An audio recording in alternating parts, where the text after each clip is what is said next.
Hello everyone, welcome back to this series. In this series, let's talk about external modules.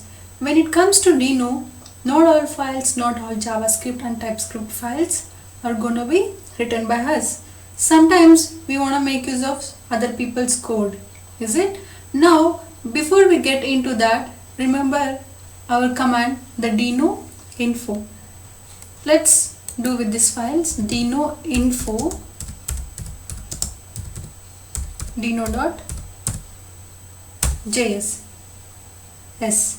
Alright. This dino.js gives me some information about it. Right? About the type of the file and where the file is being stored and their dependencies. That's great. When I do with dino3.js, you see dino2.js is just an export function with Dino, whereas dino3.js where this JS file relies on dino2.js. Yes, when I do the same thing for dino3.js file, let me save this file. Dino info dino3.js. Boom, you get the dependencies over here. You see, it's being dependent on dino2.js. Now, in a similar way, I can do that with any sort of module. Well, let me show you. Head over to standard library. Yeah. Let me choose the testing one. Testing one.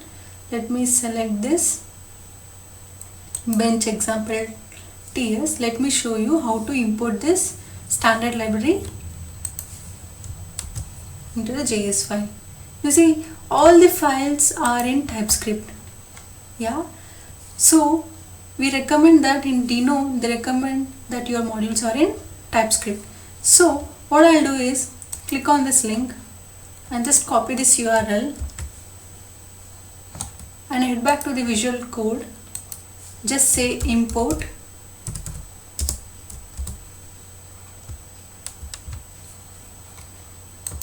alright, save this file and you say run the same command.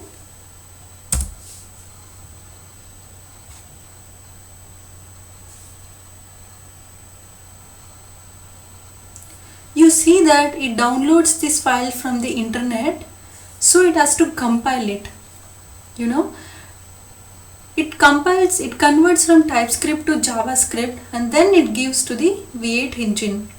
And then finally we have our file that has example.ts dependency, bench.ts dependency. So overall there are 5 dependencies over here. See, that's a cool stuff, right? Now I can run Dino info on the URL itself over here. Yeah, so I can do this before I even use it in my code. I can see that. Well, this gives the info about the JS file related to this, the JavaScript and the dependencies you see here. So as you see here, anytime we include or we import a URL that's a file, a TypeScript file or a JavaScript file, Dino is going to download the program and then compile it and then runs the code for us. Now I know what you're thinking. Hold on, we are just grabbing some random script over the internet and running it on our computer. Isn't it dangerous for us?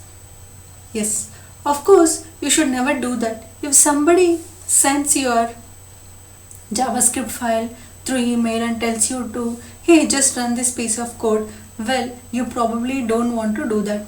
Now we have already talked about this, but the Dino standard libraries, because we are running it from the official Dino website and the standard library, because we are running it from the official Dino website and the standard library, which we will talk about these files. These type of files are generally safe to run. We can trust this source code, and remember because Dino has a sandbox. It prevents program to do anything outside of this sandbox. We have to give it an actual permission unless something like the HTTP module requires some network access. You know, here you got the HTTP module. This needs some permissions, actual permissions. HTTP module requires some network access. It's going to give us the warning that we need to allow permissions. Now this is the URL is just a file, right? It's hosted somewhere, you know. This URL is just a file. It's being hosted in the server. Now in that case, instead of just show me the text, you know, it has got the pretty cool website, you know, for user friendly. And that's because the Dino website knows that you're running a browser and serves you more friendly looking TypeScript file to show you. Hey, this is what the files looks like, you know, in Dino. Let me show you the examples. Here you see the examples of code. Let me show you this. See how pretty this page looks. It's user friendly, isn't it?